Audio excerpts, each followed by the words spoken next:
So as I mentioned in the escape from primary school video, I have another primary school story about escaping, which kind of made me and my friend into gods at that primary school, not gonna lie. But you guys seem to enjoy the last primary school story, so I thought I would tell this one, as it's pretty fucking funny, not going to lie. So today's story is set about 9 years ago in October, and little Cosmic was going to a Halloween disco that my school had every year. It was basically a disco which was held in the school hall, and they opened up the lunch hall and stuff, and they sold sweets and shit to a bunch of kids. I was always that one kid who brought £10 to spend and was pretty much a legend to the others, as I would buy a massive bag of sweets. You could buy literally a massive bag of sweets for 50p. And yeah, they also had music and shit, and little kids would be there to rave, and everyone came in fancy dress. Unless you were too cool for it all, like I was, and you just came in your normal clothes, while everyone else was dressed up as like zombies and skeletons and shit, and you were just there in your little trousers and your shirt. Or at this time it would more like clean bean tracky bottoms, because I used to wear those all the time, and now I'm like the opposite. I always wear jeans or trousers or something like that. But yeah, the absolute highlight of the evenings were the boys pissing about in the boys' toilets, throwing shit at each other like sweets, hyper as absolute fuck, and trying to pull girls like in the hall. Like they'd go up to some of the other girls in the year and just go like, "Hey, do you want to be my girlfriend?" And they were like, "No, you're disgusting," or something. It was like that really cancerous primary school relationship sort of stuff that I fucking despise. So Cosmic rocks up at about 7 p.m. and gets his ticket and just walks right into the school library. So the way my school was set up was that the main entrance would put you into a corridor, basically, where you could turn left or go to the library, or go straight on and go to some of the classrooms. So I meet up with Calvin from the last story, and we head in and buy the sweets. Jesus fucking Christ, I'm treating this like I'm buying LSD or some shit, but yeah, basically, we walk in, we buy the sweets. As I am the baller of year 3, I bought loads of the girls in the year sweets, and after that, I was very fucking popular with the ladies. Fucking hell, I can't even take myself seriously anymore. So after walking into the disco room, we meet up with some other kids from our year who we're just going to call Timmy and Lucas. We grab our cokes and decide to go to our classroom and just chill out there. So to do this, we have to sneak past the front gate where kids come in and you've got the parents chaperoning and just kind of sitting there making sure everyone comes in. And yeah, in order to get there, we have to wait for them to go. So we wait for everyone to come in, and then wait for the chaperons to go and, I know, make a cup of tea or something, and then we make our move. We run past and arrive at our classroom, which surprisingly was unlocked, and we just went right in. We were joined by 2 girls at this point who we're going to call Laura and Ginger. Yes, I am aware I have just called a person Ginger, and yeah, it's just because she was Ginger and she was a bit of a cunt, so we're calling her Ginger from now on. So we all sit in our classroom, sipping our cokes and talking about the latest relationship dramas that our fellow pupils were in. After talking for a good half an hour or so, we were found in this room and thrown back into the disco hall, which then we decide to buy even more sweets and get absolutely hyper off them. And yeah, this sounds even more like fucking LSD right now. But you know, we were practically bouncing off the walls at this point, and we're dancing about, having a good time. Even though I cannot fucking dance to save my ass, and I refuse to. Like, I had my prom the other day, and one of my friends basically dragged me onto the dance floor, and I was just looking at her like, I can't fucking dance, you can't. Why would you do this to me? But yeah, after about an hour, we all got bored and decided to head into the toilets to chill, which is basically what all the guys did at our school. And at this point, me and Calvin were separated from the others that we were with, such as Ginger and Laura and Timmy and all that.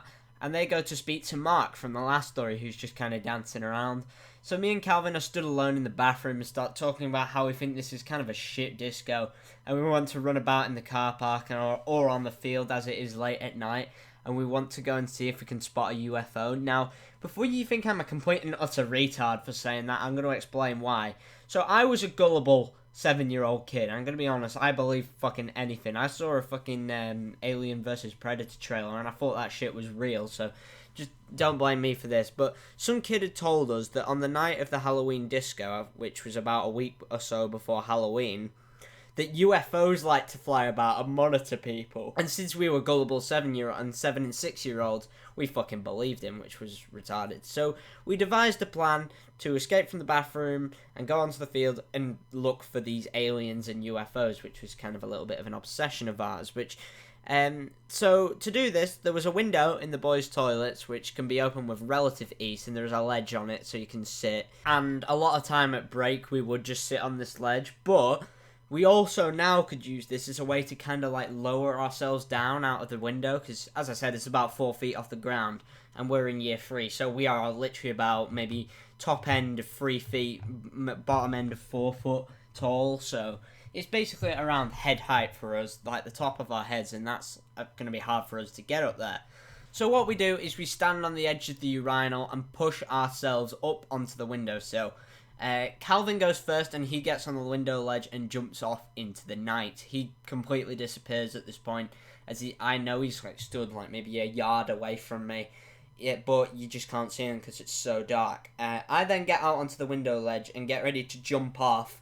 But then the light outside, which is a sensor light, turns on, and me and Calvin don't think anything of it, but then this light basically prompts one of the chaperones to come out as there's movement and check what it is, because it could literally be anyone at this point, but it could be like some kidnapper or some shit. But so as I'm sat on the window ledge and ready to lower myself off, one of the chaperones burst out of the door and started yelling at us for trying to run away.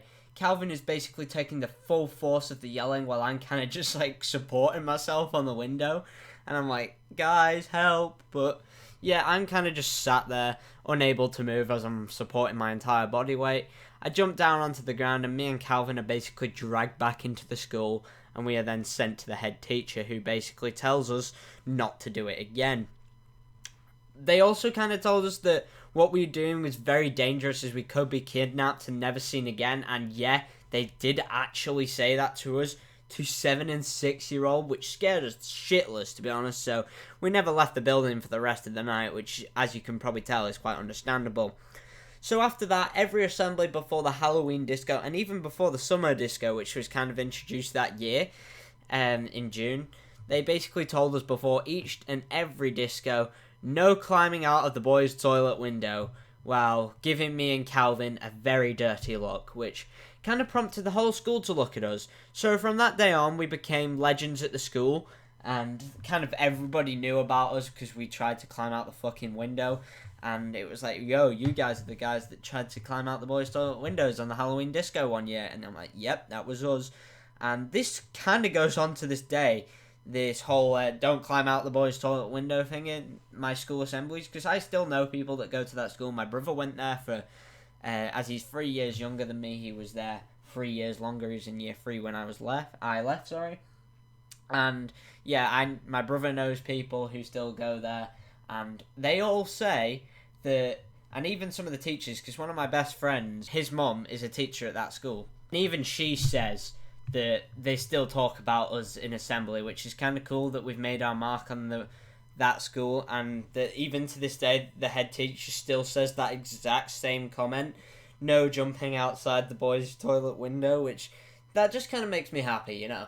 But anyway, yeah, that's going to be it for today's video here. If you did enjoy, please leave a like and subscribe. If you want to see some more stories coming soon, let me know, because the support has been pretty good. I've been gaining loads of subscribers. We were on 7 at the start of last week, and now we're on 14, which is fucking crazy. I know it's thanks to one of my friends for that. She's been kind of spreading the word about this channel, which is always good. But yeah, that's going to be it for today's video. If you did enjoy, please leave a like and subscribe, and I'll see you all in the next one.